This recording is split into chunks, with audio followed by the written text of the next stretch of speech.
Okay, all right. So I will begin the conversation. Um, what will happen, I think, is that each of us will speak. We haven't fixed a particular time, unlike the previous session, which was much more timed, but we will speak for a certain period, maybe 10 minutes each, maybe a bit more, and then we will then have maybe one or two questions for each other, but also then we will open up to the rest of you. I know this is a difficult room, but we shall see how it goes.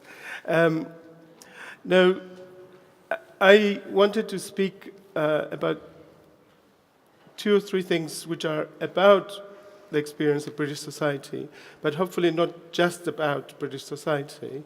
And I guess the first thing that I wanted to just mention, just in case you didn't know about it, is that in 1 or 2 years' time, Britain will officially again become a very lonely island in the sense that we will leave the European Union. Brexit will happen, and 52% of my fellow citizens wanted to leave the European Union. A lot of the reasons why they wanted to leave the European Union are very complex, but one of the reasons, I think, to put it crudely, was the old question that has been haunting British society for the last 70 years or so, in a way, of immigration, race relations, and indirectly issues about what it means to be British in this kind of changing environment. I remember when I went to Britain as a child, it was a very different society from what it is now. So it came as a surprise to many of us living in London that so many of our fellow citizens wanted to leave the European Union, because we had become accustomed to the idea that Britain was a very multicultural society. And by Britain, I guess we meant London, really, many of us, because we didn't perhaps think the whole country was as multicultural. But at the same time, has been very different from what it was like when I went there as a child. Britain has certain continuities. I think immigration, concerns about immigration, have been framed in different ways in recent years. So increasingly in the context of Brexit, people talk about issues like perhaps super diversity, different migrant groups, etc. But essentially the issue of immigration, the issue of race have become inextricably political issues in British society. And at the same time as immigration is an issue, we have also a range of other questions which are being discussed in different ways, but which are perhaps less discussed than they were in the last century. So in this century, much of the discussion is about terrorism, particularly in a place like London, which last year, as you will know, had a lot of debate about those issues. Also, we have a lot of discussion about extremism, the kind of issues to do with Islam and religion, etc. So a lot of the framing of discussions today is about those kind of questions. And yet at the same time, it's quite clear that there are very underlying issues of social, racial inequality, which are important. So if you take the example of policing, the chances, if you're a young person of a certain ethnicity or race, of being stopped by the police are, in many places, hugely determined by that reality of being defined as black or defined as minority in one kind of way. If you're a young child, and particularly a young boy in an English school, your chances of being excluded from that school are 10 times more than if you're a white child in that school.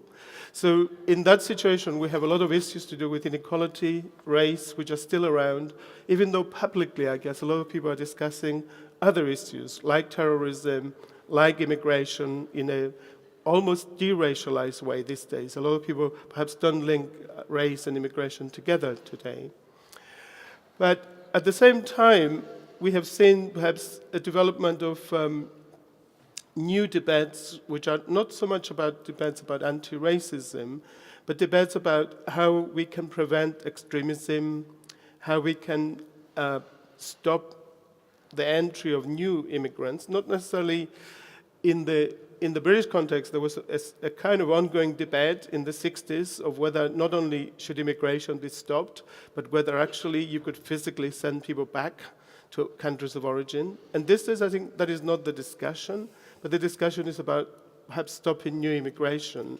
And that debate about Brexit involved a lot of those kind of discussions in British society. At the same time as this discussion about immigration and Brexit become important, what we have, I think, at the same time to remember, and this is why I think many people perhaps had the perception that Britain was a kind of multicultural society, is that underneath the national debates, where the national debates are often about big questions to do with race, or to do with immigration, or to do with terrorism, there are actual live local issues. So if you look, just to be London-centric for the moment, at the issue of refugees and asylum seekers in London, one of the things you notice is over the last 20 years, alongside all the hostility, the everyday aggression, the kind of open expression of racism against refugees and asylum seekers, we see huge debates about how to support refugees and asylum seekers. We see movements like the Sanctuary City movement, which are about providing more support for refugees and asylum seekers in particular local authorities or particular cities. Or in the case of my own university, Warwick University, we declared ourselves about 3 years ago as a university of sanctuary with the political, I guess, idea that we would provide support for refugees and asylum seekers as a university. So we have on the ground initiatives which are, I think, not the same as the hostility that is often talked about in relation to immigration, because sanctuary support for refugees is part of the kind of debate that we see.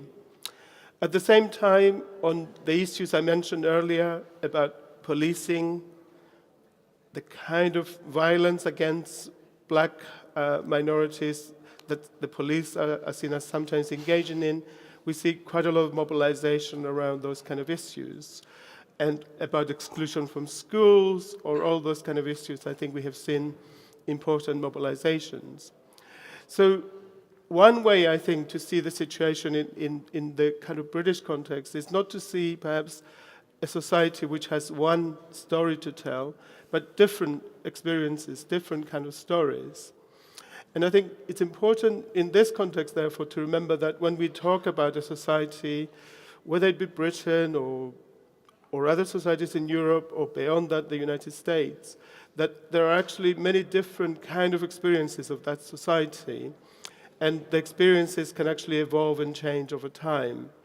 And I think one of the kind of questions that we have at the heart of the debates about Brexit in Britain is the issue, for example, what kind of society Britain wants to be, and whether, for example, the dream of many people, I guess, that voted for Brexit is that somehow Britain will become less multicultural, less diverse if Brexit happened.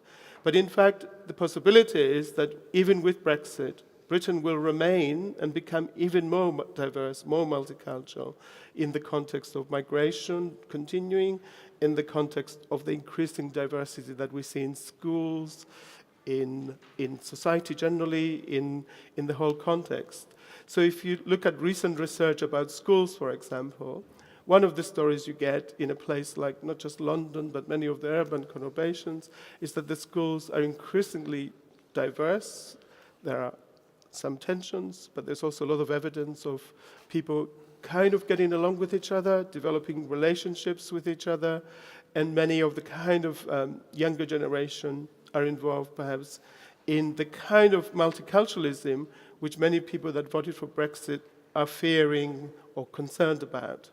And in fact, perhaps Brexit won't be the end of multiculturalism as some people see it, but the beginning of a kind of new kind of story of where Britain and societies like Britain evolve in the future. So perhaps what I want to put on the table is that when we have these conversations, we should also remember that there are things happening on the ground as well as what the state and the political institutions are trying to do. And I think one of the challenges we have in the coming period is that we have seen the development of new kinds of racism, and I guess one of the challenges that we have discussed in this conference, this event, it's not really a conference, I guess it's an event in a way. So we have discussed a lot the book by Balibar and Wallerstein on race, nation, class. And one of the issues they raised is the issue of the evolution of new forms of cultural racism. But also I think what is important to bear in mind is that in institutions in society, you have also powerful forms of institutional racism. So in education, in housing, in those areas of society, institutionalized issues of power, access to those institutions remain important.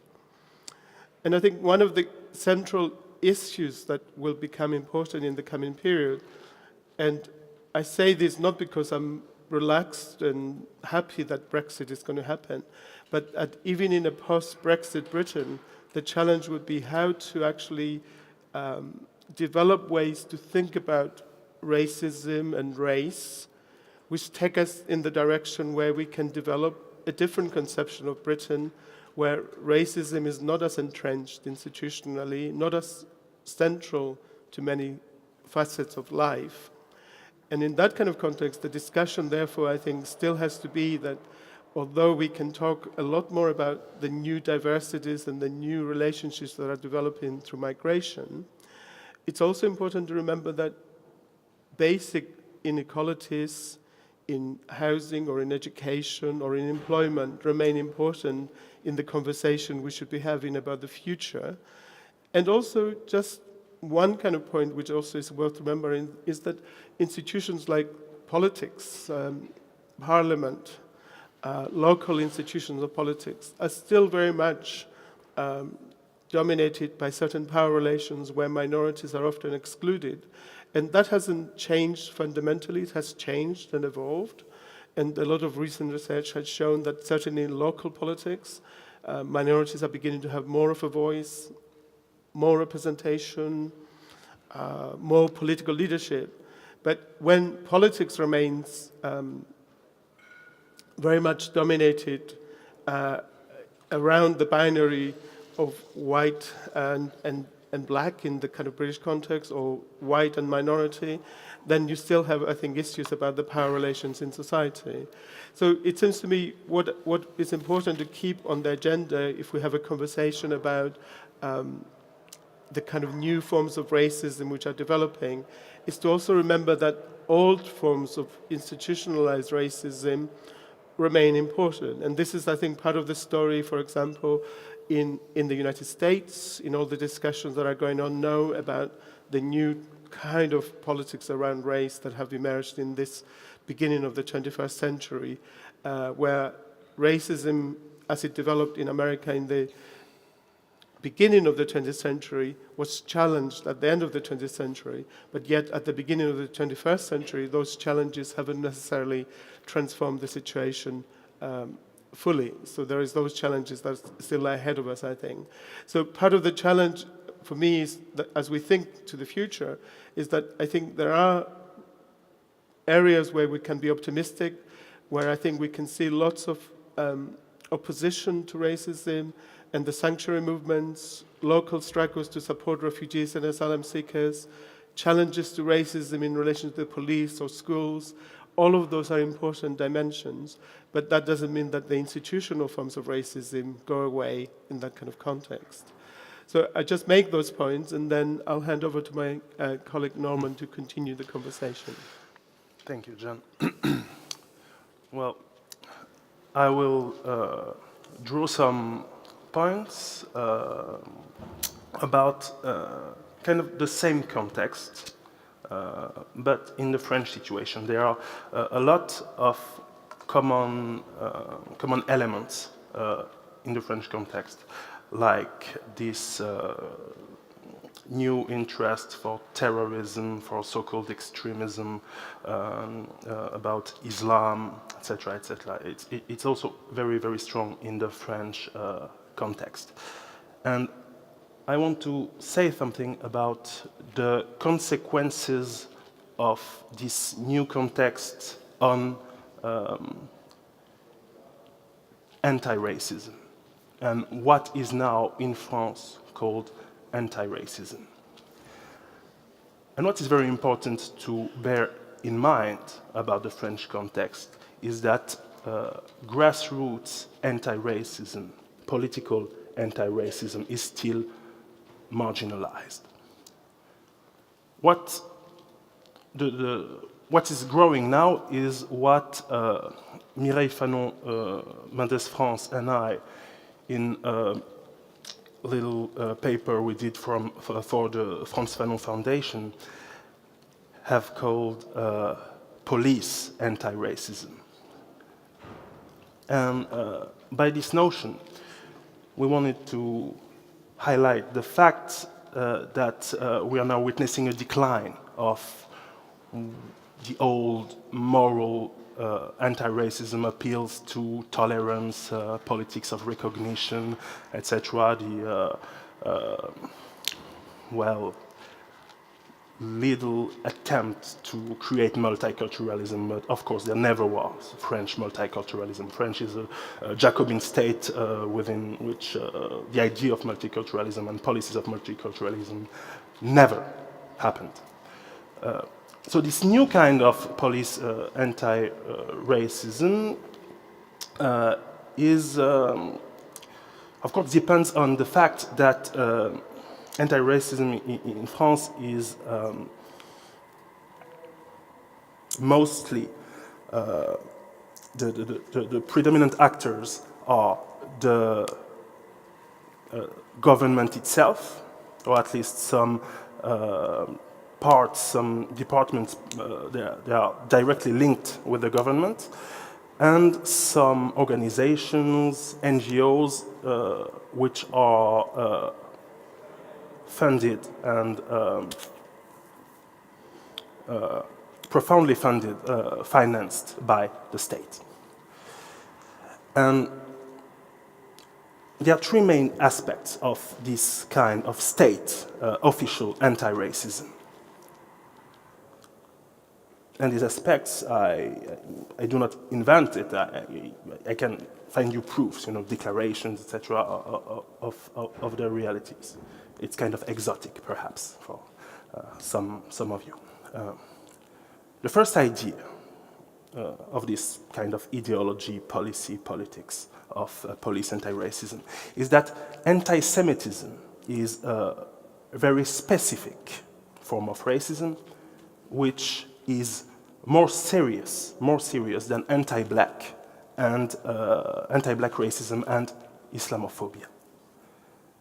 And the second point, the consequence of this idea, is that Arabs and blacks are actually not victims of racism, but are the most racist subjects in France.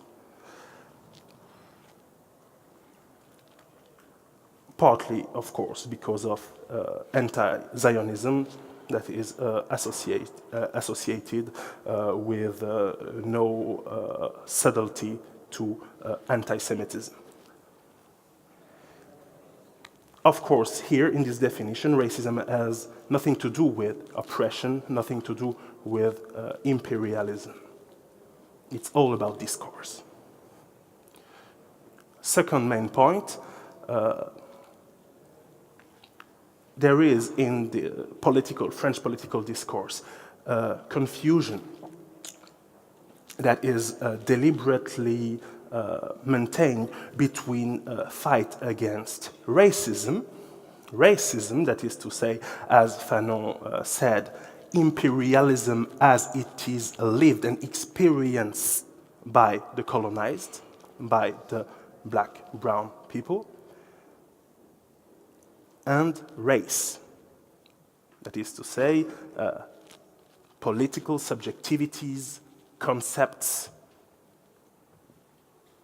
both the state and the activists produce to describe themselves. And of course, the idea that you should not fight against racism, but against race, implies that affirmation of black dignity or Muslim dignity through the own categorization, the way of naming yourself, of giving yourself a name, is in itself viewed as racist. The intervention in French public space as Muslim, as black, as Asian, is in itself considered to be racist. That is to say, fight race equals, to make it very simple, fight race equals fight black and brown people in this context. And third point, which is kind of amusing about this discourse, it is a faint nostalgia about the so-called universality of Marxism in some discourse. Of course, this universality of Marxism never existed, given that Marxism states that the proletarian standpoint is the only available standpoint about the totality of the social, right? And it is only from this standpoint the totality can be grasped and can be transformed, because the proletariat is the class on which all the system is based. So there is kind of nothing universal about that.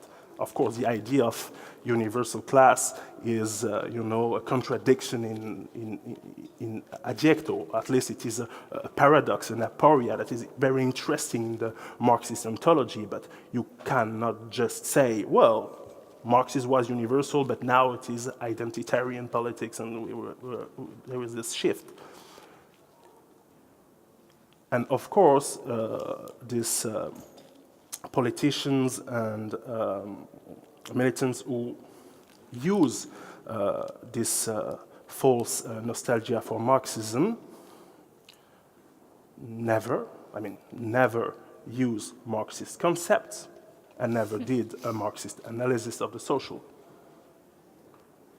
They are, well, let's say it, bourgeois militants, bourgeois activists, and bourgeois politicians, obviously.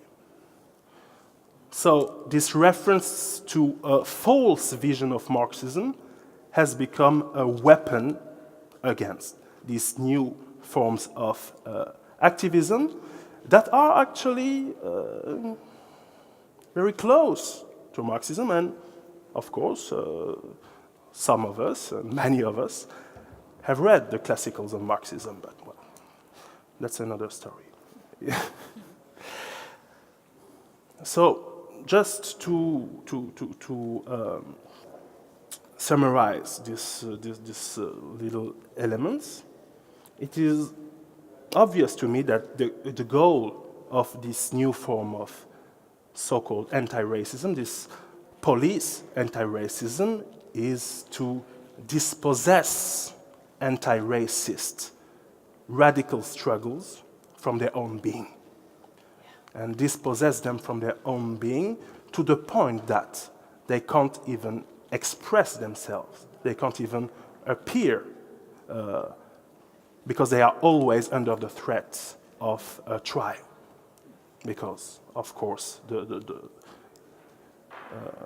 laws, the French laws allow it. Well, it's a complicated issue, but it is something that happens. So that's why, of course, but I will not talk about it now. But it is something that is interesting. It is in this extent that the fashionable idea of Afro-pessimism is somehow relevant in this condition, because this context of a really elaborate dispositive of crushing the speak and the expression and the militancy of anti-racist activists is really, really powerful, and it is something that, well, sometimes give us the impression that we are threatened by social death. Thank you for that.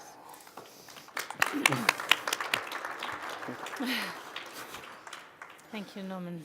I'm going to speak a bit about the South African context, which, as many of you have known, through the Apartheid project is one of the most vicious expressions of a racist white supremacist project. Not that this is a competition, as David Goldberg always points out to us, the racism in one place always relies on racism in other places. And so we are always in some kind of network of racist relations or racist relationality. So the expression of it that I'm going to be speaking about today is from South Africa. And I really like John's point about how, there might be new forms of new articulations of racism that are emerging, but they do so always against the backdrop of very, very deep, generation-old, century-old expressions of structural racism that have so embedded themselves in our societies that it becomes difficult to imagine in any way that they're over. They're not over. Those racisms remain, but constantly find new and proliferating forms of expression. So, in the South African context, what we take to be the liberation of South Africa, which is the narrative of the African National Congress, Mandela's party that came to power in 1994. This liberation, which has been understood by many, particularly by the majority of the country, which is a majority black country and a majority very poor country, was not a liberation. It was the arrival of a black government, but it wasn't the creation of new forms of life expectancy for the majority of black people in South Africa that were anticipated at the end of apartheid. And so we have a situation in South Africa where instead of inequality diminishing at the end of apartheid, in fact, inequality has grown at the end of apartheid. And we have an emerging black middle class, but this black middle class has not solved in any way the problem of economic inequality in the country. In fact, that is expanding. And with that is what is reentrenching itself under conditions of neoliberal capitalism is deepening and ongoing structural racism, right? So the form of the form that the South African economy is taking through liberalizations and insertion into the global economy is actually extending and expanding the racializing project. So where explicit legal forms of racist rule are no longer present, the forms of classism and forms of economic activity are extending the logic of race. And one classic example of this is in processes of gentrification. In the few areas of the city where black communities were able to hold on to areas where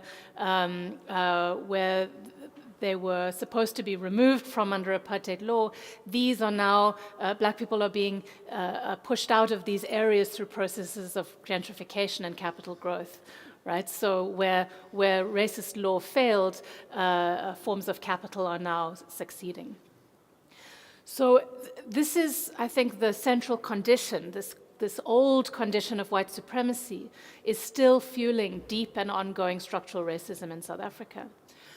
One of the ways that this deeper structural racism is expressing itself now is in forms of criminalization of black life in large peripheral areas of the city. So the call for more and more policing of the urban ghetto, calls for the extension of the project of incarceration at the end of apartheid. So we saw in the late 1990s and early 2000s a 60% growth in the percentage of incarcerated in South Africa at the end of apartheid. So apartheid ended, and then you saw a further expansion of the carceral state, all of which is poor black people. So against this ongoing structural racism that is more and more morphing into forms like criminalization and expansion of the urban poor, we see new forms of the articulation of racism, and some of them can be extremely disturbing. For example, I'll give you two examples. One of the ways in which a kind of urban peripheral black anger against this pervasive inequality is expressing itself is against the presence of African immigrants in South African cities. So we've seen in recent years waves of violence against African immigrants. And of course, it's not against old white immigrants into South Africa, settlers. It's against new black immigrants into South African cities. And there's been a lot of debate in South Africa about whether you can call this a new form of racism or you have to call it a negrophobia or Afrophobia. So kind of trying to define what it is has been a point of debate. And a lot of the way in which this claim against inequality has taken shape is that these immigrants have come into South Africa and they're taking our jobs and our women, right? So this language of our jobs and our women are being taken by African immigrants is very popular and pervasive in South African urban areas. And so this claim on employment and this claim on the right to live a good life and to have a family and to live a decent life after apartheid takes the shape often of a kind of very disturbing masculinist nationalism, right? And this takes shape certainly around violence against black immigrants, but it also takes shape increasingly on the bodies of butch black lesbians. And I think it's important to think the anti-immigrant sentiment and the homophobic sentiment together in South Africa. And it's very complicated because how do you read this form where a dispossessed black urban underclass is laying a claim to a good life by expressing this on the new enemy of the black immigrant and the lesbian, right? So the claim on resources and the claim on a good life happens by virtue of describing the near enemy of the immigrant and the black lesbian. And so we've been trying to figure out, and this I'll turn to forms of anti-racist work that are happening in current South African cities. How do you approach this problem of the claim on a better life being made on the backs of those that are even more vulnerable than those that are making the claim and that have been the subject of very vicious white supremacist structural racisms of the past? How do you understand this? And I think David Goldberg gives some way of explaining this when he describes the condition of post-racism. It's very clear that these kinds of claims on the near enemy are being made because of that larger, deeper structural condition of white supremacy, right? This is the deeper condition that is driving the necessity for the claim. and the misrecognition of the enemy, right, the misrecognition of the problem in the person who is most immediately close to you and looks like there's something wrong with them, right? The person who's taking my job because they're undercutting the Labor Regulations Act because they're a foreigner coming into the country and they're willing as an immigrant to take a job for less money.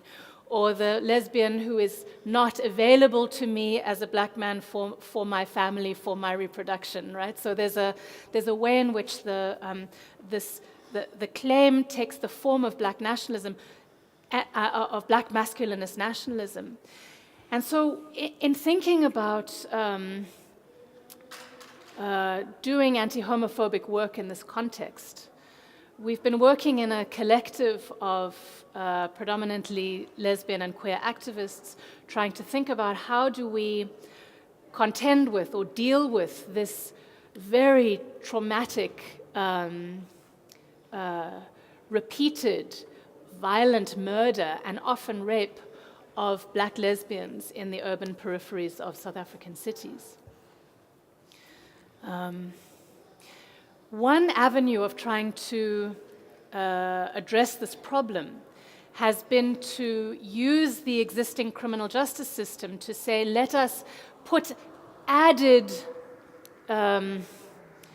sentencing time and develop a category borrowed from America of the hate crime. So you extend the crime of murder and extend the crime of rape by adding additional sentencing to say this was not only a murder, it was a hateful murder, and then the person that must go to jail or go to prison for this murder must serve a more extensive period of time. The difficulty with this is that it runs up against the deeper ongoing structural racism of the criminalization of black men, right? So to solve the problem of lesbian murder and lesbian death and lesbian rape, we cannot simply turn to the criminal justice system to fix this problem because we know that the criminal justice system is a deeply racist and deeply classist form, right? That draws on a long history of white supremacy in doing its work. So how then do we think about tackling the problem of the violent death of black lesbians while still understanding that the expression of this very desperate attack on the near enemy, on the butch lesbian, is a result of a kind of claim that is trying to get at the history of white supremacy and the history of the right to a decent life. And to bring these things together is almost impossible, right? It's almost impossible to think them together. It's a politics that seems to run up against each other all the time. So I'll end with just a very brief example of the kind of work we've been doing to try and think ourselves out of this conundrum of, is it a feminist anti-homophobic work or is it an anti-racist, anti-classist work, and how do we think these together? And we've developed an organization called Masithandane, which is the Zulu word, it means let us love each other. Maybe it doesn't sound revolutionary enough to you, but the work that we've been trying to do is to think about how do we, as anti-homophobic activists, as feminist activists, approach the scene of black lesbian death not with hypercriminalization, but with an effort to try and produce pedagogy, understanding, anti-homophobic work at the site of community where the event of that death has taken place. So to go to the house of the young woman who has died, to sit with the family, to speak to the people that are coming through the house, to try and do the work of being with people and with community at the site of that death, so that the immediate response of kill the person who did this, right? Bring back the death penalty, right? These are the responses that come immediately in the wake of these deaths, that we can try and figure out how to do the work of politics and consciousness and try and bring the question of white supremacist racism back into the conversation at the very site of this black lesbian death. It's extremely difficult to do because it's working right in the center of the desperate need to protect, the desperate need to respond urgently, and deep anger and loss. And this is the politics that we have to work with, which is both the politics of the longue durée of racism and the politics of the immediacy of affect. What Kaushik this morning was calling an atmosphere of racism. I mean, Norman, what you describe is an extremely depressing situation of an attempt to define anti-racism that is, of course, not anti-racism, right? It's using the name, it's using the language of anti-racism while precisely doing the work of undermining any kind of anti-racist effort. And you speak about this as the perfect condition for Afro-pessimism to emerge. And I'd just like you to speak a little bit more about how then you relate to the Afro-pessimist claim that the ontology of blackness, or that blackness is an ontology that can only be about social death, right? Because the life of, and the claim is not even allowed to be made, right? Mm-hmm. So how do you position yourself in relationship to this the impossibility even of doing anti-racist work, or the impossibility of the claim of anti-racism, and how it relates to this politics or this theory of blackness as a kind of social death? Well, yes, of course, this notion of social death is really central to me as a theoretical tool. Why? I think if we take the very popular field of biopolitics as a point of departure, let's say that authors like Foucault, Agamben, Esposito, you name it, they gave, I think, they gave like naive, that is to say, Eurocentrist account of what life and death means. That is that if you read anything about biopolitics, you have the impression that there is life here, there is death there, and they never mix. You're alive or you're dead. There are two exclusive conditions. But in the African traditions, in Afro-diasporic traditions, we know that dead people are still with us, the ancestors. And we know that you can go through the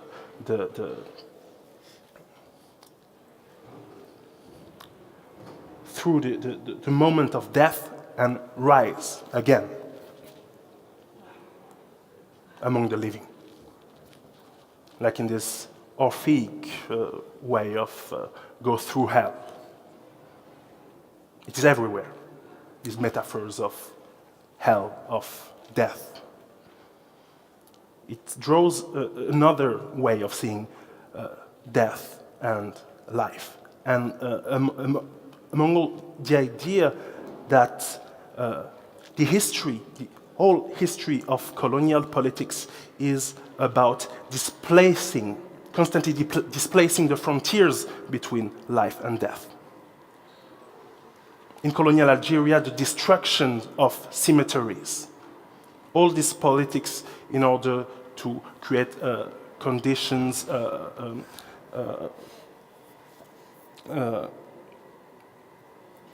like even Fanon talk about this, like conditions of grief, pathological conditions of grief, mutilation of the cadavers in order to make a ghost that wouldn't disappear and still haunting us. That's why all this politic of raping and then killing people. It's a way of creating a space saturated with ghosts, a space saturated with dead people that you can't get rid of, that still haunts you. That's a way of creating a politic where life and death are not exclusive, and you are still living with dead people you can't grieve. And how does this connect to the question I talked about? Is that black people are now deprived of some of the innumerable elements that create a life that's worth living. And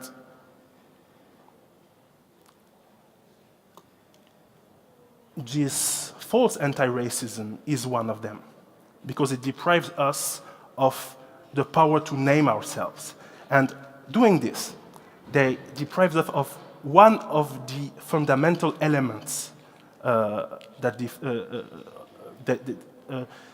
defines social death. That is to say, the right to have a past. That is something very important. And of course, the official discourse is like, you can't say you're black, because it is something that has to do with, something irrational, something old, something of the old ages, this African ascent that is something of the dark ages. You have to embrace modernity, and to embrace modernity, you have to abandon this black African Muslim background. But I think this is purely ideological, because it's just an hypothesis. But I think what they want to deprive us is from the very idea that another way of living, that this hegemonic, modernist, imperial way of living exists and ever exists.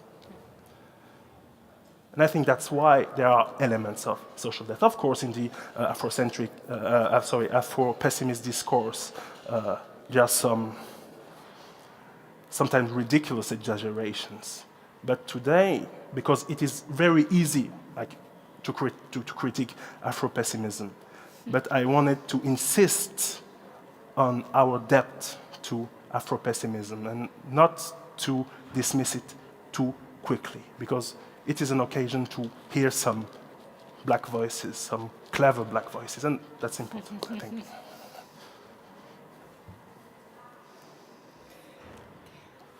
I have a question for you too.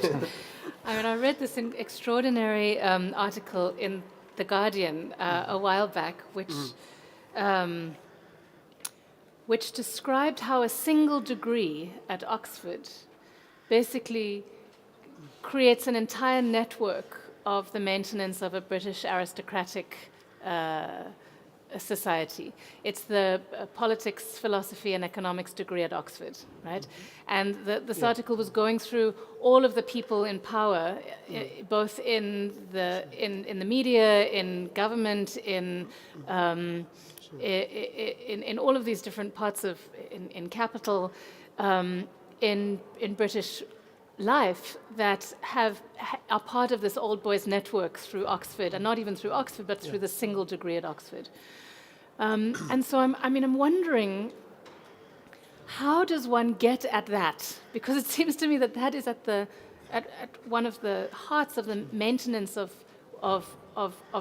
Britain, of old Britain, is this kind of Oxbridge network, and so I know that there have been great struggles over the last generations to have many more immigrants have access to university, to reduce the cost of university, or to keep it low, so that people could get access to university education. But it seems like there's a kind of unbudging old boys network that still sits at the center of British power. So I'm wondering, can you reflect on how that is still able to, like, what are the mechanisms? Is this degree, it's obviously it's one example of it, but what else, what holds that still in place, even as Britain becomes something quite different to what it used to be?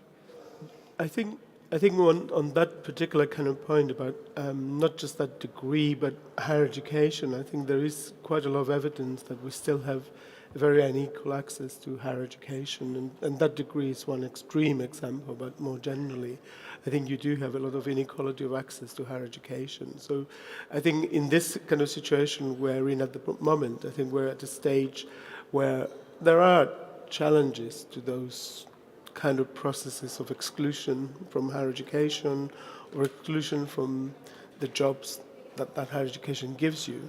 But I think my feeling is that the main way you will be able to tackle that is that universities themselves as institutions have to actually begin that conversation about what do we do about access to this degree or access to Oxford or access to Cambridge, and then lower down the food scale, access to Warwick, where I work.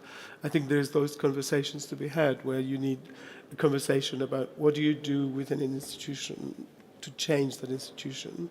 And obviously you can do it to some extent through legislation and through that kind of process, but I think a lot of the actual work has to be done within that institution, because institutions like Oxford are not going to change from outside necessarily, they're going to change also from within.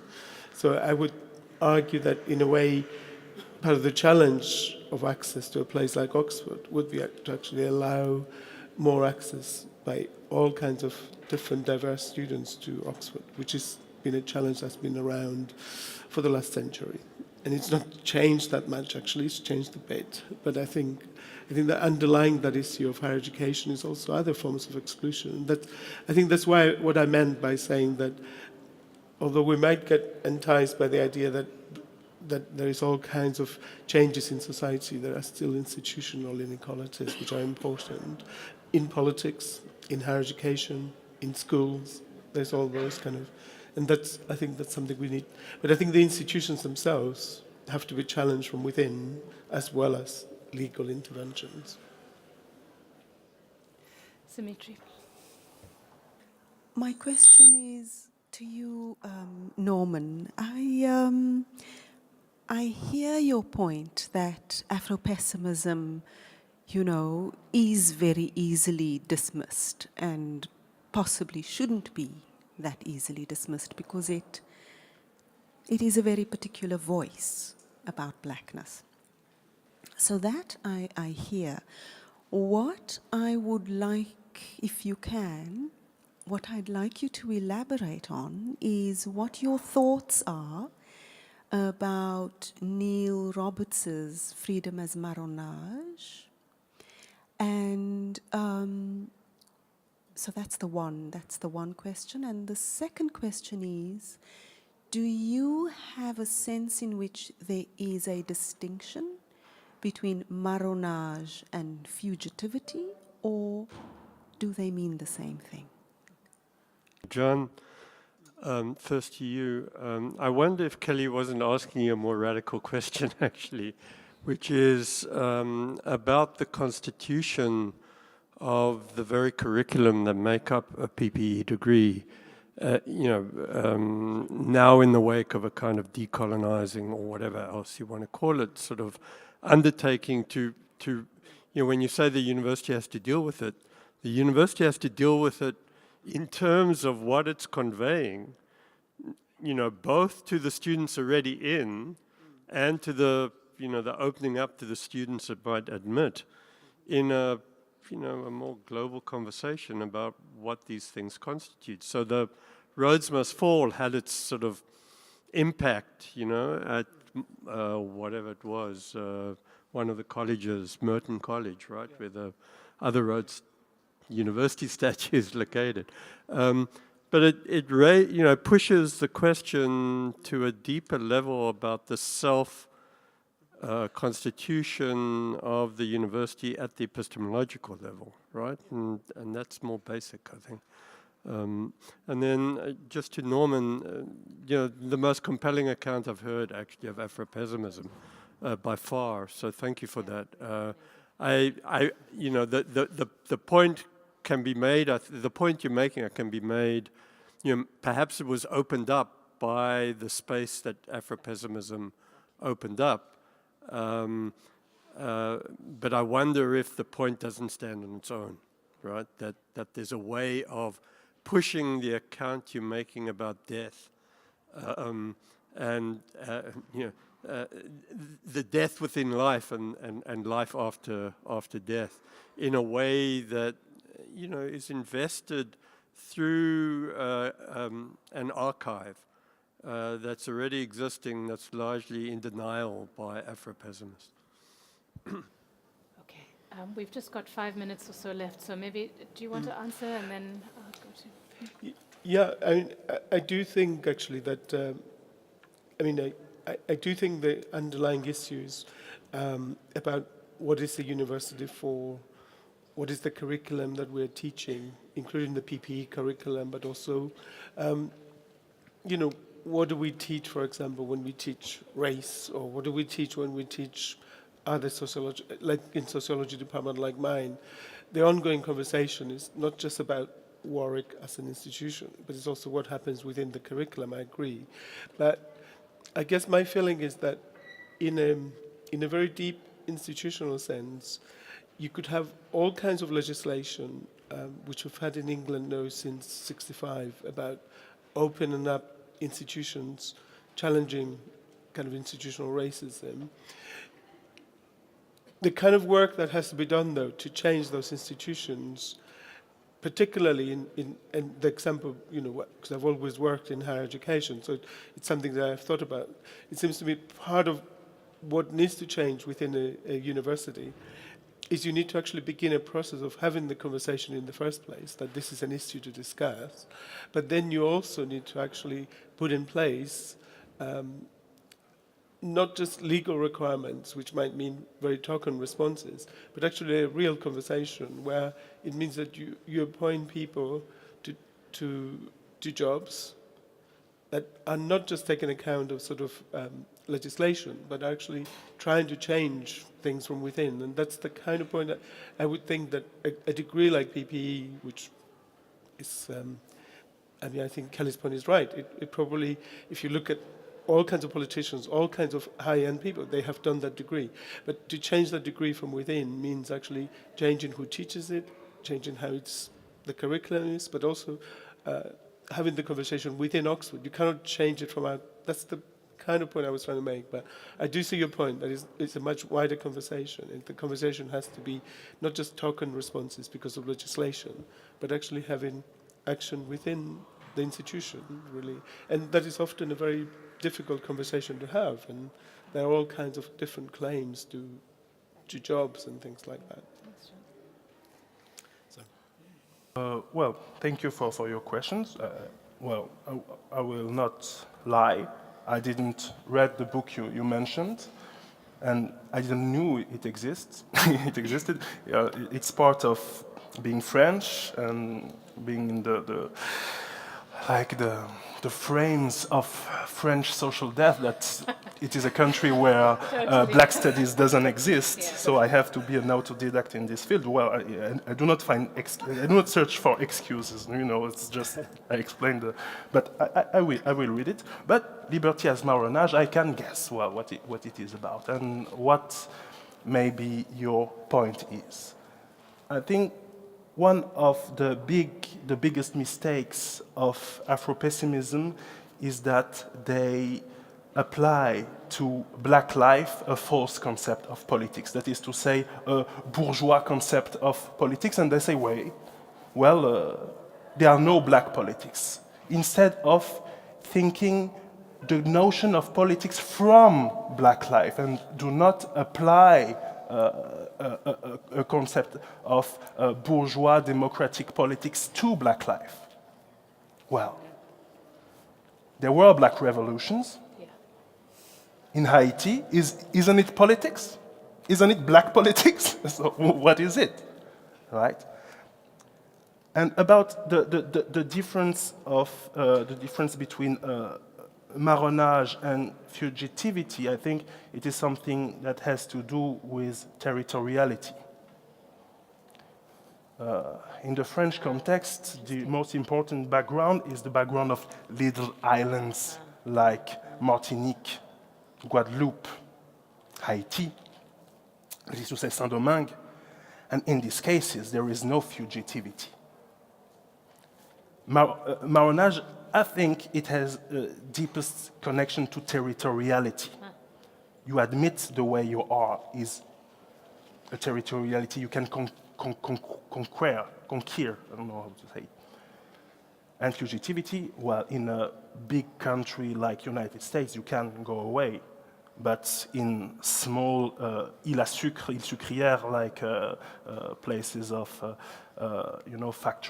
sugar factories like the French West Indies and all the West Indies, this option is really, really limited. You have to go in a boat and something. It's quite impossible to fly away, to sail away. So there are here, historical, geographical constraints of these two concepts. But these two concepts also have their own, create their own subjectivities and their own potentialities. But of course, I see this as forms of very legitimate, very interesting archives of black politics, and I don't think at all, and that's really the point where I disagree with Afro-pessimism, that it isn't politics. And I think that's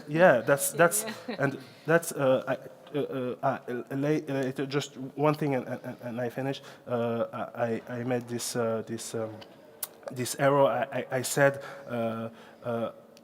Afrocentrism instead of Afro-pessimism, but I think these two paradigms have the same